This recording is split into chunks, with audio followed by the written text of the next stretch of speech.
All right, here we are. Baruch Hashem, back again, learning the Torah, which Hazal tell us brings healing to everybody and everything that needs a healing. So who are they? Who would like to mention? Baruch Binyamin ben Rachel Blima, Yehudis Golda Bas Elisa Hana, Chaim Yaakov Zev ben Sarah, Yosef Yitzhak ben Lior, Shoshana Bas Hana, Gary Robert son of George, Ron Avraham Bas Chaya Zlata, Yaakov Shaul ben Hana Miriam, Yehudit Gila Bas Rachel Leah. Shlema B'Korah, thank you. Anybody else? Rabbi Yitzhak Feibish, Ben Brina Malka. Thank you. Before Shlema. Amen. That's it? Okay. Then let us begin with Hayom Yom. Today, we're on the fourth letter of the word Shuva in the methodology that was Mechadish invented by Rab Zusha, who tried to internalize how he should do Shuva.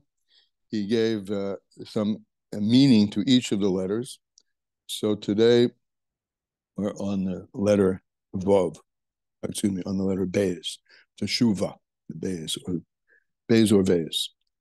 So the letter Beis, he attaches to the pasuk, Bechol derechecha, you should know him. Bechol derechecha deyechu.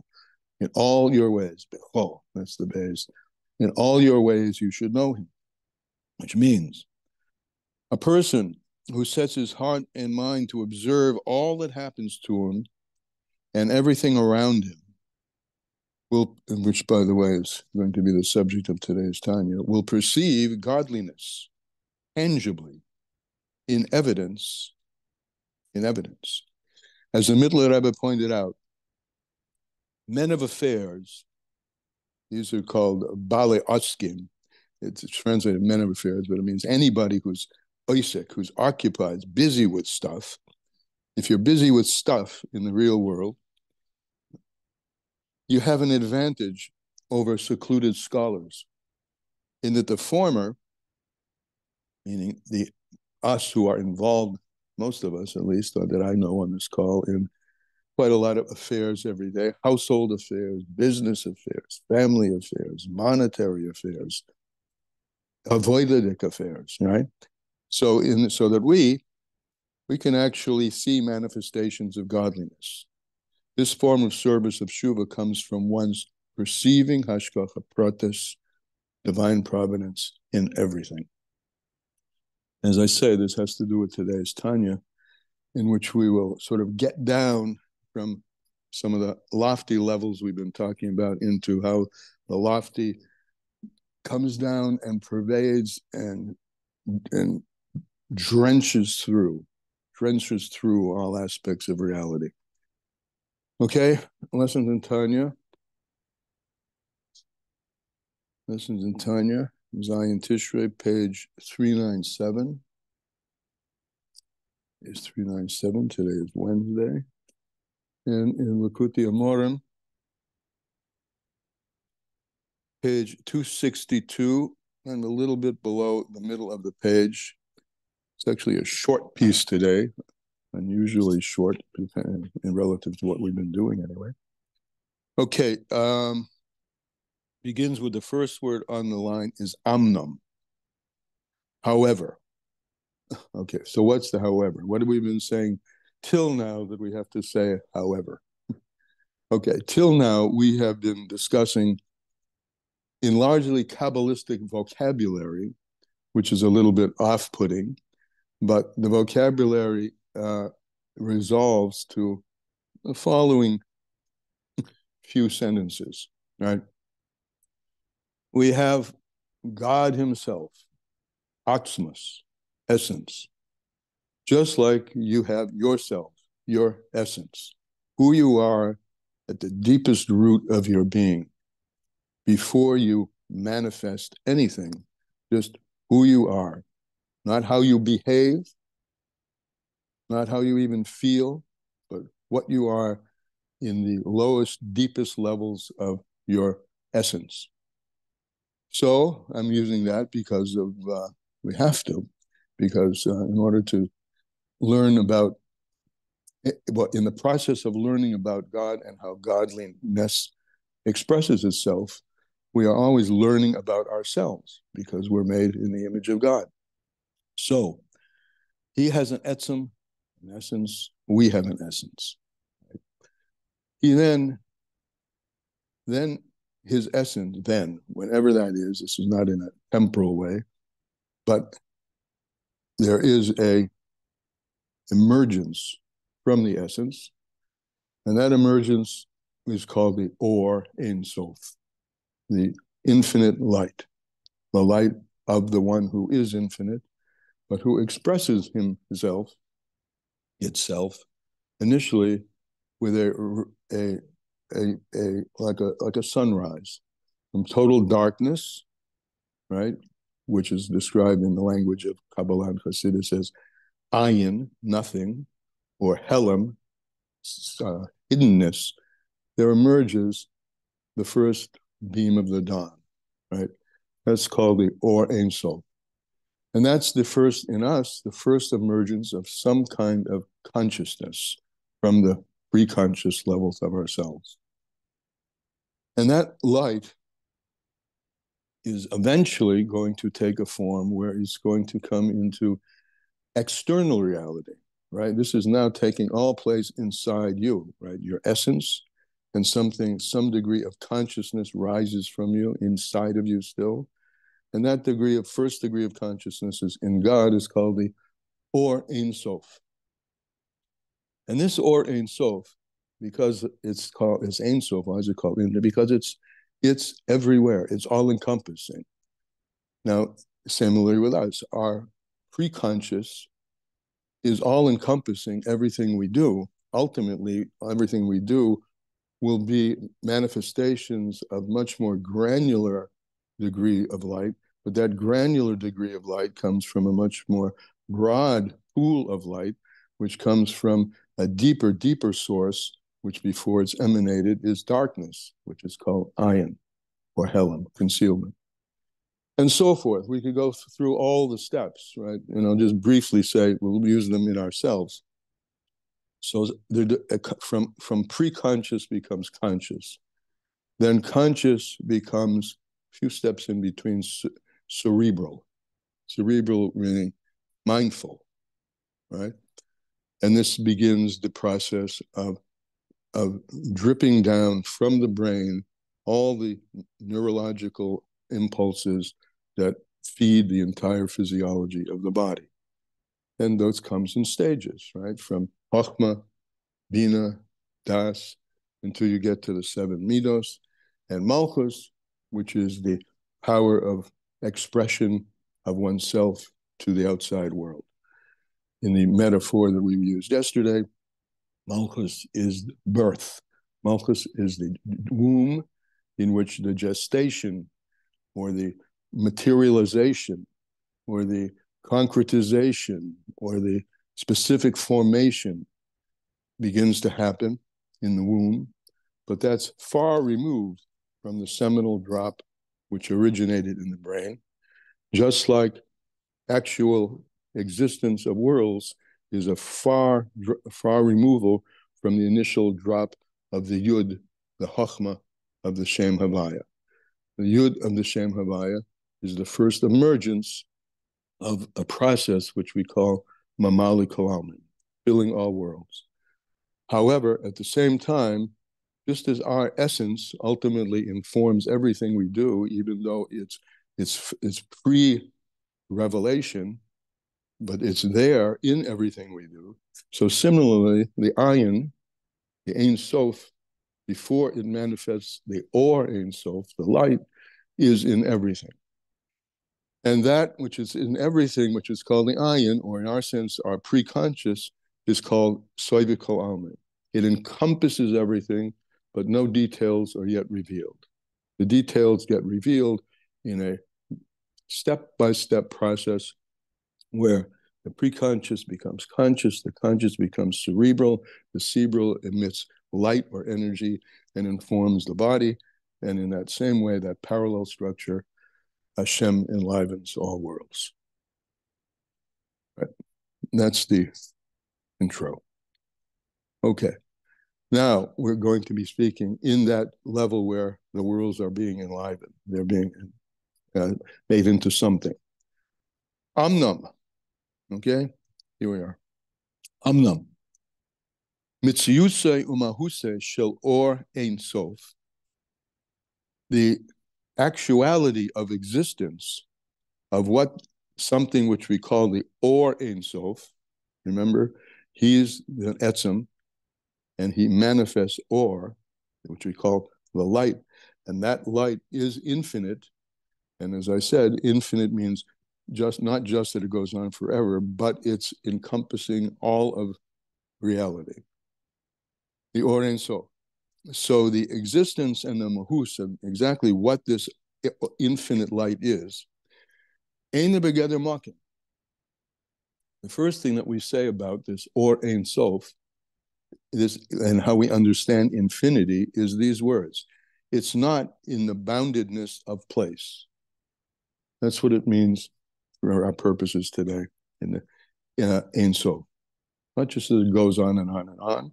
It's not bounded by any particular space. It's not like a projected beam which has no end.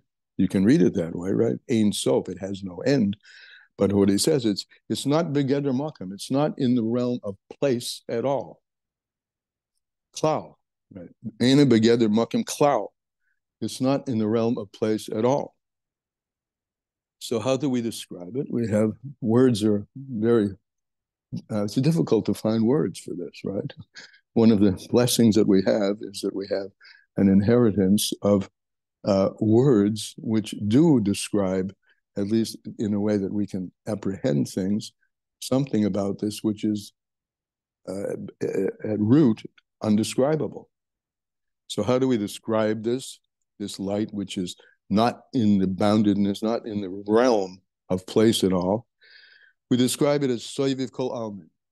It encompasses all worlds, the shava, equally, right?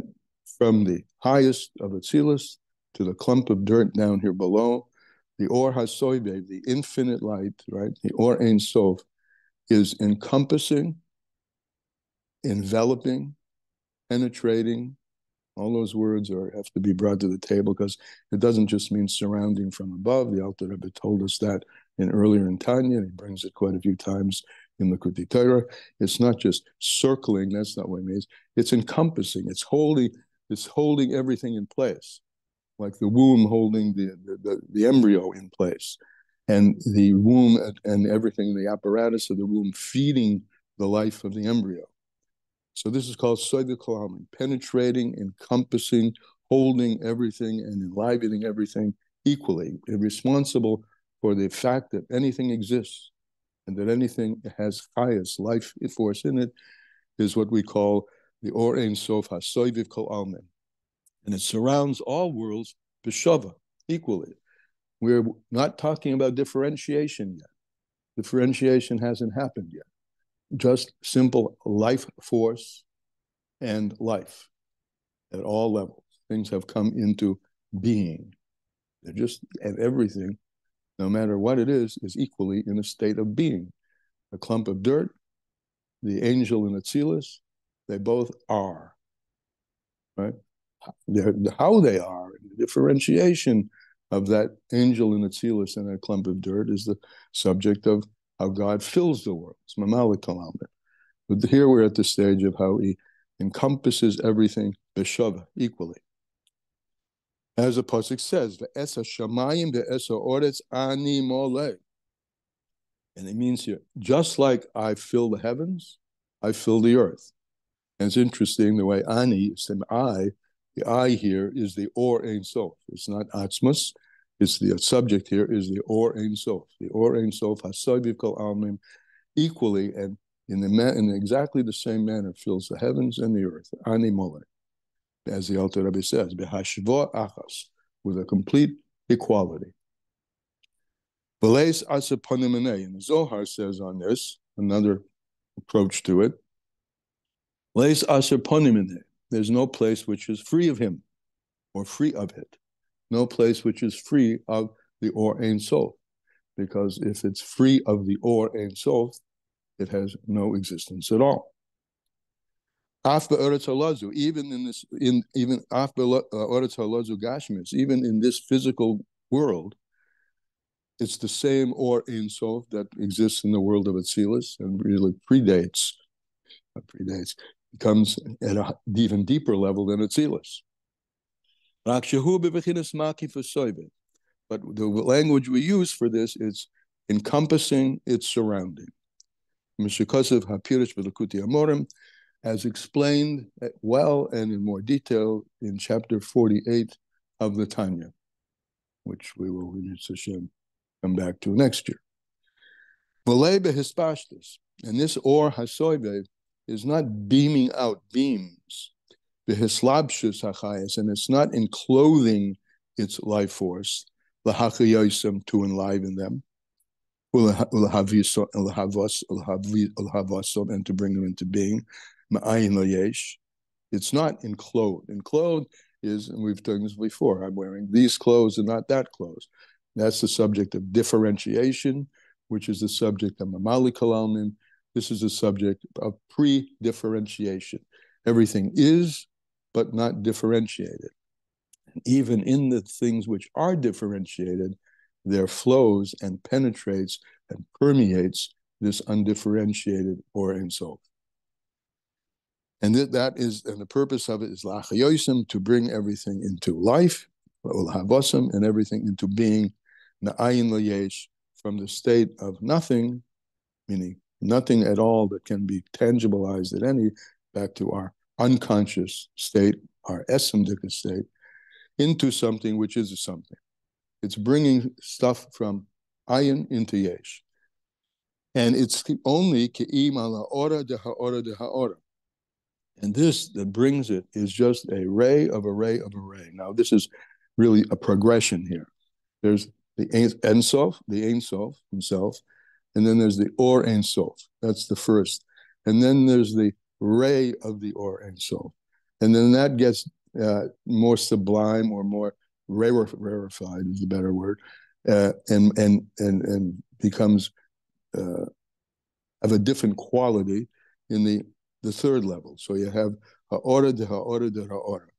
And all of that, those qualitatively different aspects of life, come from a singular source, which is called the Kav. The Kav is the initial beam, which then broadens out and gets more subtle and divided into rays and rays and rays. And we've had this much before, like the rays of the sun from the sun.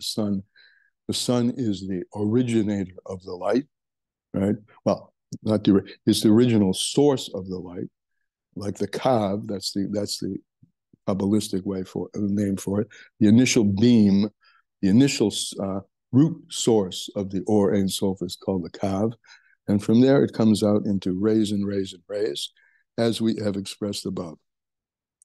The Gam Ma'or Ein Sof Hasoive B'Makif, and also from the light which is infinite and which surrounds and encompasses the Arba Oilimus, the four worlds, Abiyah, of Atzilus, Bria, and Yisera, B'Shava, in an equal way.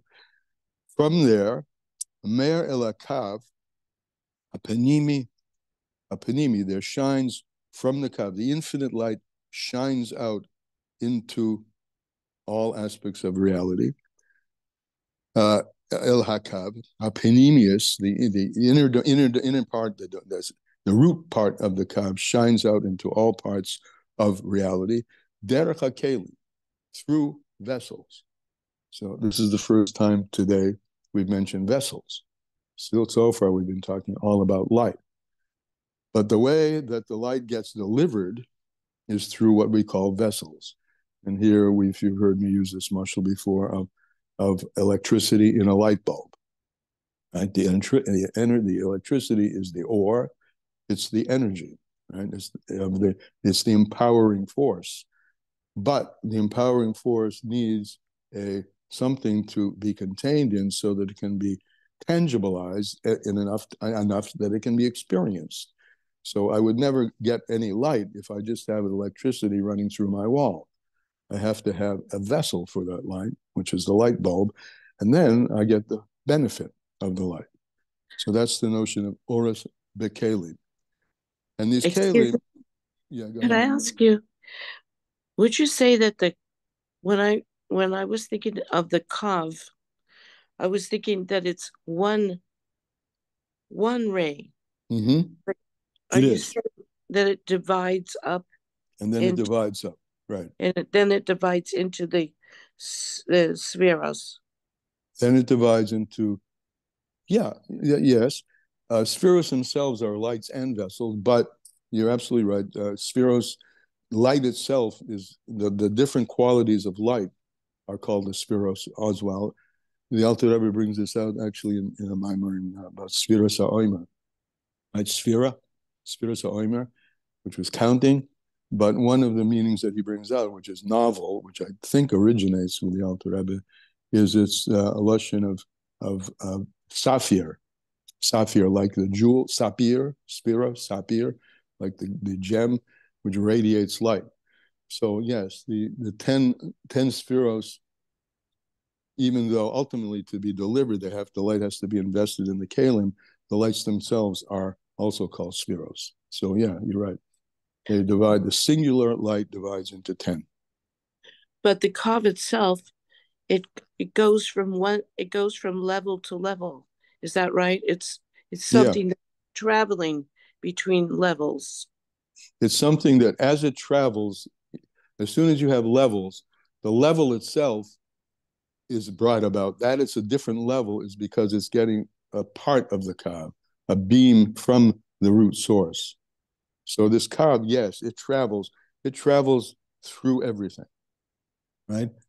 And as we said, this is the this is the origination of the Or HaSoivet. The kav comes out, and as it comes out, when it starts dividing, then it's starting to fill the worlds. But its root is always present everywhere. It's like, in a muscle that's used before is a different muscle. We'll use the muscle of water at its source, like in Niagara Falls, right? If Niagara Falls were to shut down, everything would just shut down, right? But so you don't get Niagara Falls, but you get something from Niagara Falls. So similarly, the kav, if the kav were to shut down, this is the Or Ein Sof. If that were to, as it is at its origin, everything would disappear. But as long as the kav is flowing, even though it becomes more and more thinner and thinner and thinner, it's still the light of the kav. Just like the drip from your faucet is the water from Niagara Falls, but it's a very small version of it. So that kav, that original kav, emits a beam. The beam is and the various beams are the source of. We'll use one way of explaining the 10 spheros, and the 10 spheros then are responsible. They get smaller and smaller, and then you get down and down and down. Now you're in the world of Mamali Kohalmi, filling all worlds. But it all starts from Soiviv Kohalmi. It starts from the ayin. The ayin in my mushal is Niagara Falls, right? You can't drink from Niagara Falls. You can't touch the ayin, but everything is a flow from the ayin. Does that help? Yeah, thank you. Thanks. Okay. Well, thanks for the question. So everything comes from or radiates from the kav el kav to the kav hapenimi, through the inner dimension of the kav. Derech hakelim. Well, that's where we are. That's the other subject. Through the vessels. So you need the light and the vessel. You need the energy and the container. You need the push, which is the energy, and a delivery mechanism for the push, which is the vessel. And these are the kelim of the Yud spheres of Biyah, the 10 spheres of Bria, Yetzira, and Asiyah. And through the emanation of that light, right, that ore of the kav, as it comes down into within the kelim, noisin behem koyach va'oyez, as I said, it gives that light in the vessel, creates a power, a capability, right, a power and a strength, livro yesh ma'ayin, to create something from nothing,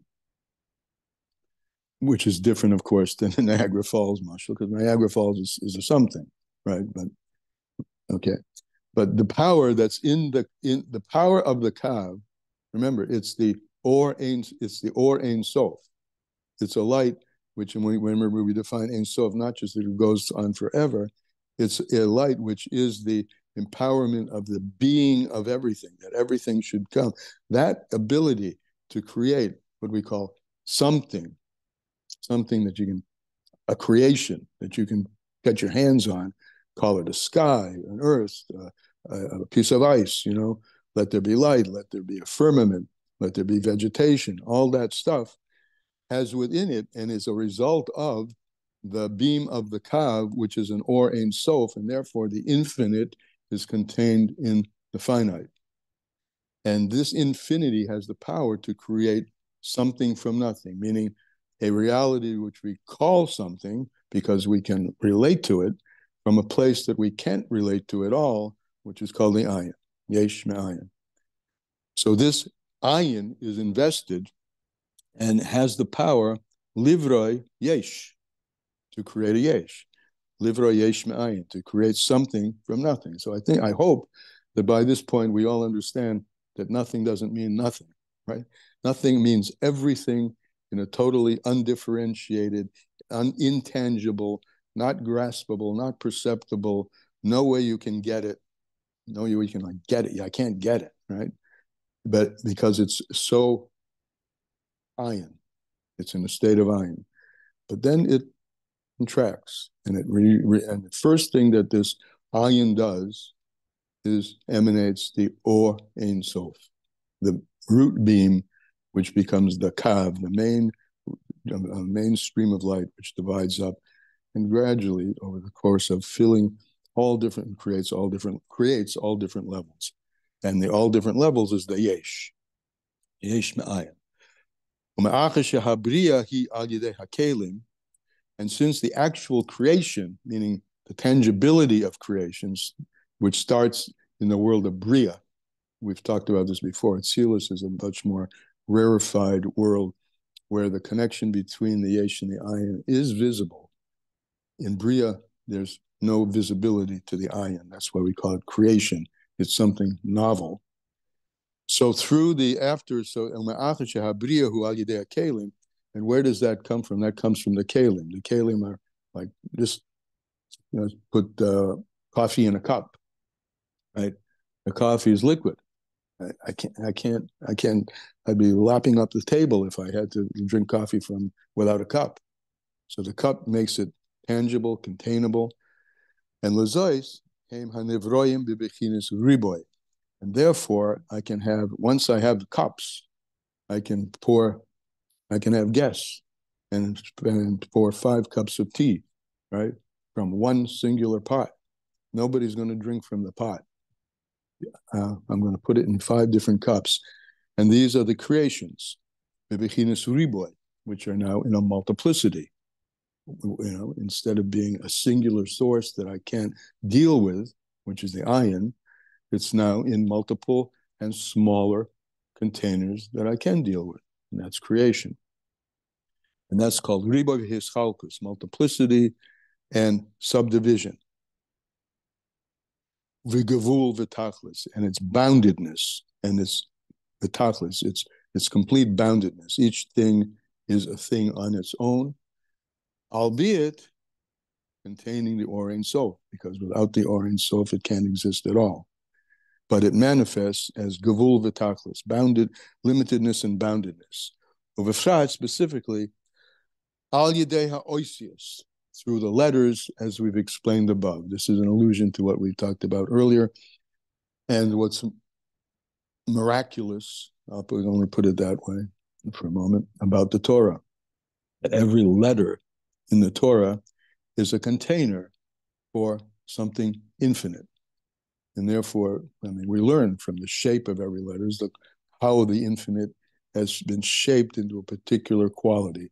And when you put a few of these qualities together, you get a word, and then you get a sentence, etc. But it's all coming from the unbounded state, which is the ayin, as the ayin gets invested in the yesh. That's today's Tanya.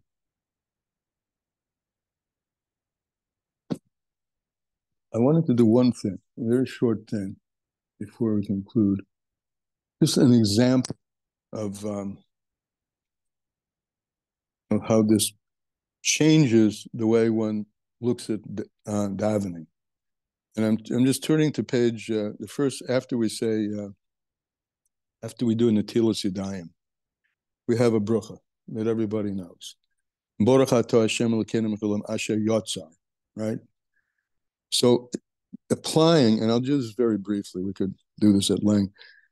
We've learned that the word Baruch in Chassidus, we've learned in Tanya, is called Baruch, means to bring down, like the knee, Berach, brings down. We're praying Baruch that Ato, you, and it's brought in Chassidus, you is the letters Aleph and Taf, Aleph to Taf, the whole alphabet. All of the containers from Aleph to Taf should be brought down, in which are invested Adonai Elokeinu, the two Yuds, which is Yud, which is the first letter of the Shem Havaya, the first contraction, first manifestation of godliness is in this teeny point, and we've learned recently that's the metaphor for that, the seminal drop, that your ayin should come down, should be Baruch, and become Elokeinu, should become something which is Gevurah, the Gevurah contracts. We're so basically saying in those few words, which we say every day, Baruch atah Hashem Elokeinu, we're praying that there should be brought down the manifestation of the ayin into the yud, and we're going to go on and say, Asher yotzes adam b'chokhmah, and you've formed us with your chokhmah. Chokhmah me'ayin timotzeh. Chokhmah comes from the ayin. That little yud is the first instantiation, the first instance of yesh. So this is what we're praying for every morning, that ayin should be brought down into yesh, first appearing bechachma, in the sphere of chachma, and then you go on ubora boy nekuvim, and you're going to now create channels. Right? You've come from the ayin, before the yud, into the yud. You've now come and you've brought yourself into the seminal beginning of everything. And we're also praying that you should create the channels for that allness to come down. Nekovim, which are holes, right? The things can penetrate, come through.